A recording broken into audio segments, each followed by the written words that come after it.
സാറേ, വീടിന് വീത്ത തെങ്ങൂട്ടി വീണി മൂലോടെല്ലാം പൊട്ടീനി. അല്ല, ഈ മഴക്കാലത്ത് ആശ്വാസം കൊടുക്കുന്നുണ്ടല്ലോ. ഒരു 3 ലക്ഷം റുപ്യ പാസ്സാക്കി തരും. ഇത് ഫുഡ് ആൻഡ് സേഫ്റ്റിന്റെ ഓഫീസാണ്. എന്നാൽ 2 ലക്ഷം ആയാലും മതി. 2 ലക്ഷം വീടുന്ന? അത് വല്ല വില്ലേജ് ഓഫീസിലായിട്ടും പോയിട്ട് അപേക്ഷിക്ക്. വീടിന് കിട്ടൂല. വീടിന് കിട്ടൂല. ദിവസേ പെട്ടെന്ന് റെഡി ആയിക്കോ. എല്ലാ ഷവർമ സ്റ്റാളും ഇന്ന് ഇൻസ്പെക്ഷൻ നടത്തണം.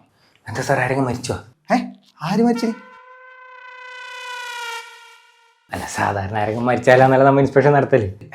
ഇവിടെ സ്കൂളെല്ലാം തുറന്നില്ലേ, കുട്ടികളെല്ലാം ഷവർമ കഴിക്കാൻ പോകും. അതുകൊണ്ട് കൃത്യമായ ഇൻസ്പെക്ഷൻ വേണം. നീ ആ ശിവാനന്ദനും ഗണേശനും വിളിച്ചോ. സാറേ, അവരെല്ലാം ലീവാന്ന്.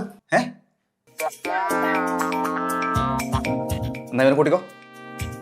സാറേ, ഇയാളിവിടെ 3 ലക്ഷം ചോദിച്ചിട്ട് വന്നതാണ്. 3 ലക്ഷം ചോദിക്കാൻ നീ വേണ്ട, നിന്റെ അടിയനാ. സാർ, അയാളുടെ ഓഫീസ് മാറി കയറിയതാണ്. എനിക്ക് ടേസ്റ്റ് ചെയ്യാൻ അറിയാം. പിന്നെ എന്നാ സാറേ, എനിക്ക് അറിയാനായിട്ട് ചോദിക്കേ, സാറിന് ഇത്രയും ആത്മാർത്ഥതയാ? എടാ, ആത്മാർത്ഥ കൊണ്ടെന്നല്ല, ഇന്നലെ ഷവർമ കഴിക്കുമ്പോ ഒരു ഉപ്പിലിട്ട മുളക് അധികം ചോദിച്ചിട്ട് ഓൻ തിന്നിട്ടാ.